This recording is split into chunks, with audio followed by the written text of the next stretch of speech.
All right, Katie, I'm excited to talk to you as always. Ditto.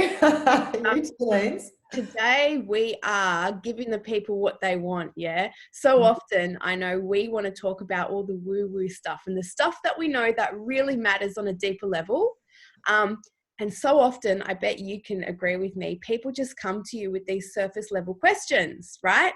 And one of them that we get time and time again is, how do I get a flat belly? And if Yes. that is a goal that you have set for yourself, even though I'm saying it's not heart-centered, it's not your soul work, it's still a Yeah, cool thing to figure out, right? We all want that damn flat belly. absolutely. Absolutely. Well, the tips that I have for you guys today are not woo-woo. They are in the science-based. So let's begin. So basically, how to get a flat belly? Well, obviously, you can get your abs and everything else, and that's something quite different. That's where you'll need to put a lot of time and energy into exercise. Ask Lena, she'll tell you how to do that. Alternatively, if you just want, just a nice slim flat belly, basically insulin and cortisol are your two hormones, okay, that are really vital and crucial when it comes to getting a flat belly. So we want to be reducing cortisol and balancing insulin. And we can basically start that. So I'll start with insulin first. Okay, so insulin is basically, it's a hormone that balances out our blood sugar levels. All right, so insulin resistance is what we're trying to avoid, and insulin resistance is what can cause us to start to get a bit of a belly.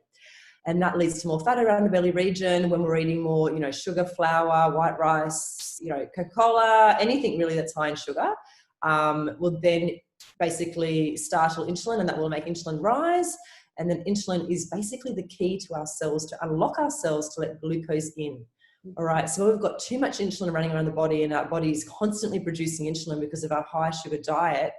We start to get insulin resistance. Okay, so our body doesn't become as aware and wary and as onto it as prior used to, and so insulin then can't always get into can't always open the cells to get the glucose in.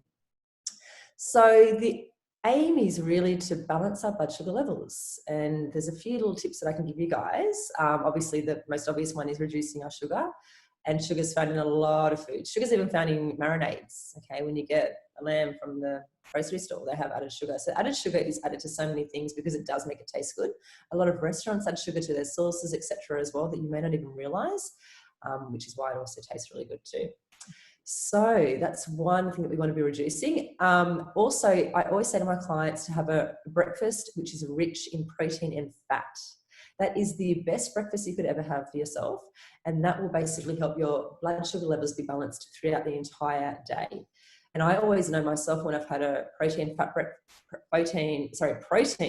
rich breakfast, by around 3 p.m, 4 p.m, I'm actually still feeling quite alive and energetic. And when I've had a more of a sugar-based breakfast, by those times I'm feeling quite exhausted. So that's just a few tips to Can I give just you. jump in here? Is this gives strength and merit to the argument that it's not just about calorie counting? Because a lot of people will say, so long as you stay within a calorie deficit, you should get the results you want. And so technically you should be able to just eat your 1,500 calories consisting of junk food. But this is why it's so important that it's not just about counting calories, it's the quality of your food, because it's the internal responses, right? Yeah, absolutely, Lena. Yeah, that's right. And so, yeah, I mean, if you were to do the calorie counting and exercise really hard and eat a certain amount of calories, you might still get a flat belly. There's no doubt about that. But it's just, are you taking in the right nutrients? Is that healthy for you? What about your mind? Looking at the calories all day long. So that's something that I don't really go into with clients. I don't agree with or believe in calorie counting.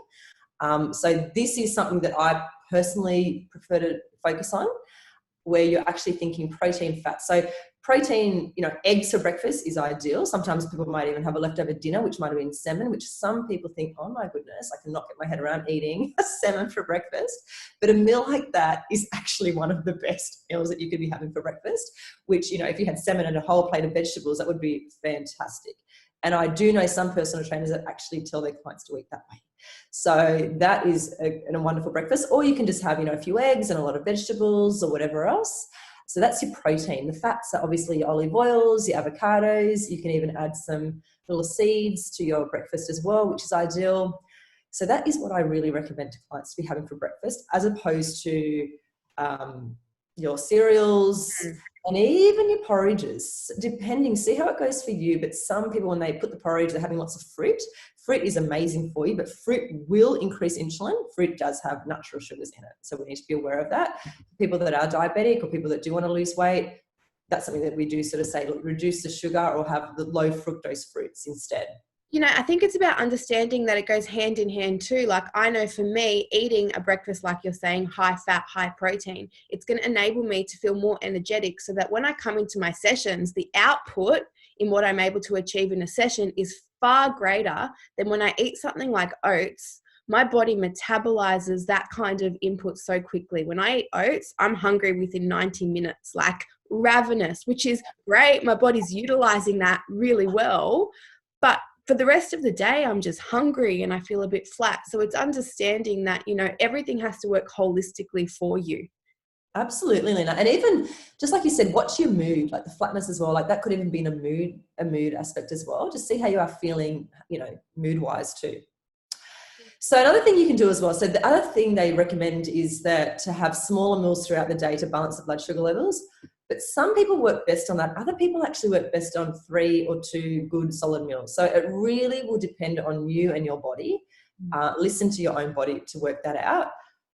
So that's one aspect of, you know, getting that flat belly. And then there is, besides the insulin, there is also the heal your gut aspect as well. So that's, if you are bloated and have lots of gas and have food intolerances, you know, you might find that you don't have that flat belly. So really to get in tune again with what foods work for you, what you're intolerant to. You can do lots of different tests, etc., and they do cost some money. They aren't 100% accurate either. So with my clients, I tell them just to try foods instead.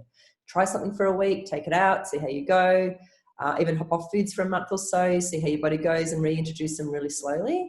That to me is the best way that you can really determine your food intolerances. And I mean, neither you or I are people that find it enjoyable to record what you're eating. Like, please kill me now, how boring.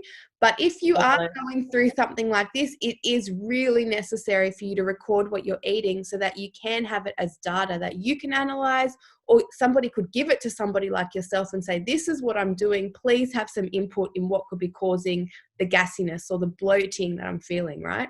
Absolutely. And you've just hit the nail on the head. That's the thing. So you wouldn't want to do this for a long-term, you know, basis at all.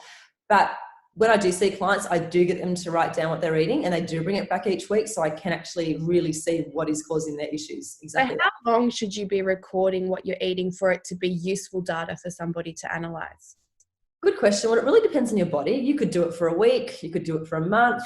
You shouldn't really need to do it for longer than a month. So we sometimes put clients on a 28-day program. So for those 28 days, we take certain foods out and then we reintroduce them slowly one by one. Mm. But if you were doing it at home, you could just even, you know, a week or two and see how you go. It doesn't have to be as long as that. Can I ask you, what are some main culprits for people? Like, are there some common foods that usually cause gassiness and bloating? Like, I know for me, like anything in the cabbage family is like a no-go. It becomes painful and I can physically see a difference. Are there certain foods that you find that are always showing up for people, or it's completely subjective? Yes. So bread, wheat, and dairy. Dairy actually being a main one. Yeah, dairy is quite a big one. And if you look into the FODMAPs, you can also see that's where like you said, the cabbage family, cauliflower, etc., might be causing some gassy issues, even garlic, all those types of foods too. I personally still see so many benefits in eating those foods. So I say to my clients, even if you try to cook them, you know, maybe reduce them for a moment, but ideally you want to be bringing those in if you can, because they have a lot of nutrients. Other foods like legumes, so the beans, etc., can cause lots of gas and bloating. And it just really depends how long you cook them for, if you soak them, how you prep your foods to assist you with that. But dairy, cheese, chocolate, milk, yeah, that's a big one. That's a big one. About weighing up, how much do you really want this flat belly, right? Totally. Well, that's the next thing. I mean, being happy with your body and not always trying to achieve that, you know, flat belly.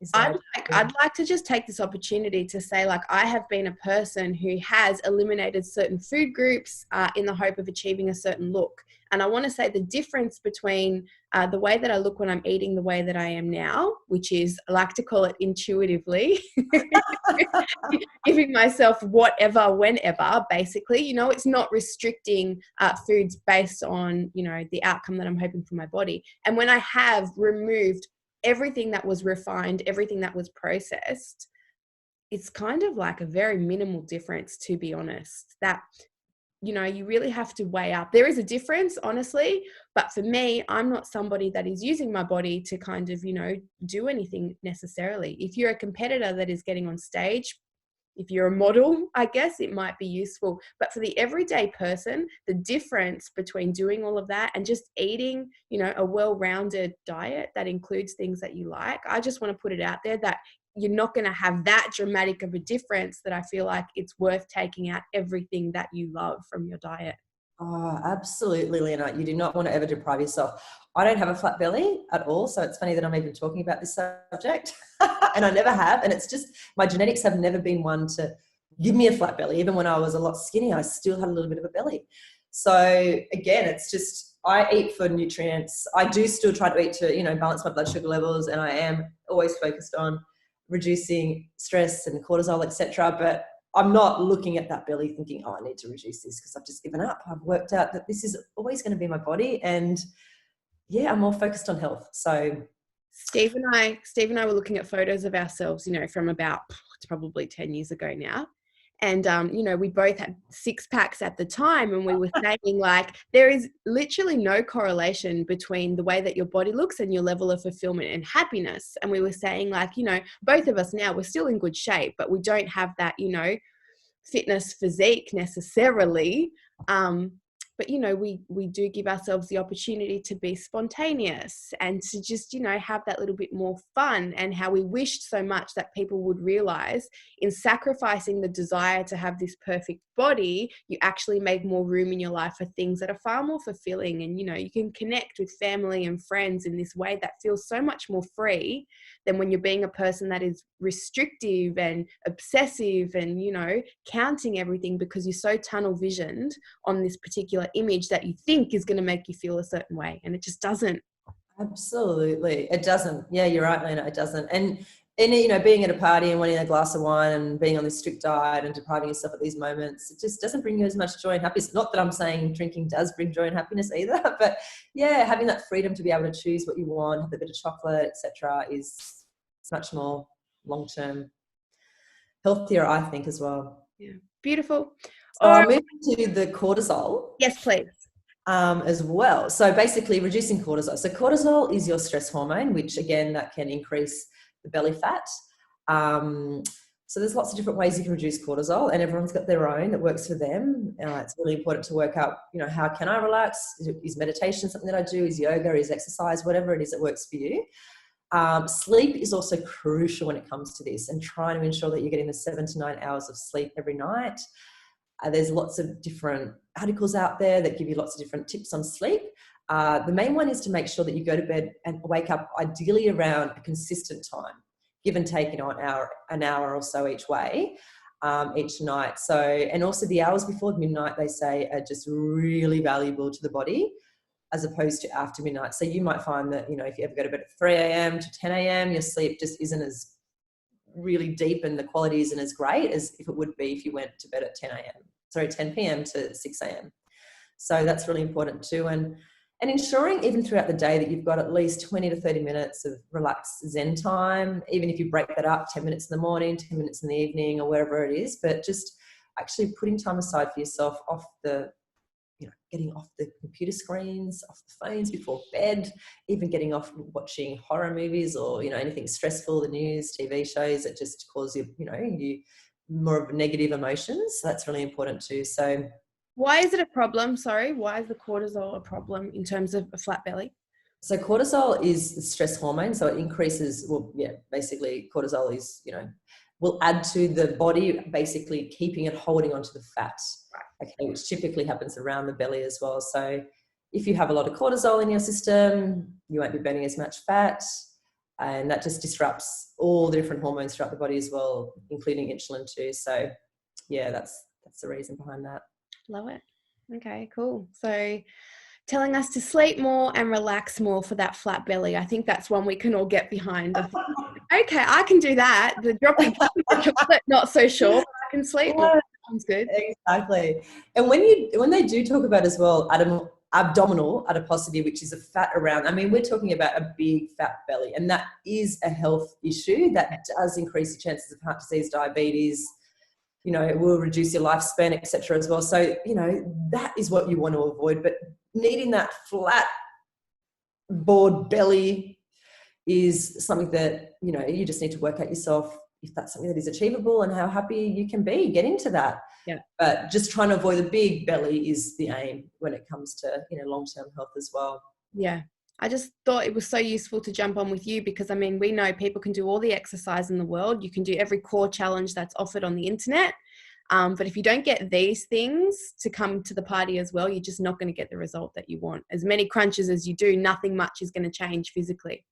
Absolutely, Lena. And that's what I say to clients too, just 70% focusing on your stress and, you know, what you're eating really is where, you know, optimal health lies. And then obviously 30% exercise too. But if you do want that, the abs and everything else, we need to do more than, you know, 30% exercise. But yeah, that's right, Lena. You're right.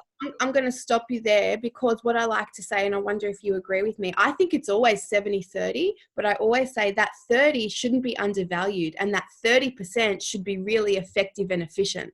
So it's not always about doing more necessarily, but it's about making that 30% more powerful and more valuable, you know? Absolutely. And that's the thing too. So exercise can actually be kind of reductive. And if you do too much exercise, that increases cortisol. And I've had lots of clients that have said, I'm not losing any weight and they're working out probably too much. So you're right there. Yeah. Find what will work for you. All the times that I've wanted to transform my physical appearance, I actually drop the amount of exercise that I do. So wow. For me to look my best, I do less exercise because it allows my body to rest and recover and repair. So obviously my lean muscle mass can build faster and I have greater control over my hormones and what I'm eating. So more exercise is never, ever, ever the answer. Yeah, that's perfect, Lena. Mm. And listen to Lena because she has an admirable body. So there you go. That is so true. That's amazing. I agree with that. It is. I think, more is never the answer, I think. But more information about food and hormones, I think, is what people generally do need. So I thank you for your time again today, Katie. My pleasure. Anytime. We will catch up with you again soon. Sounds great. Have a great day.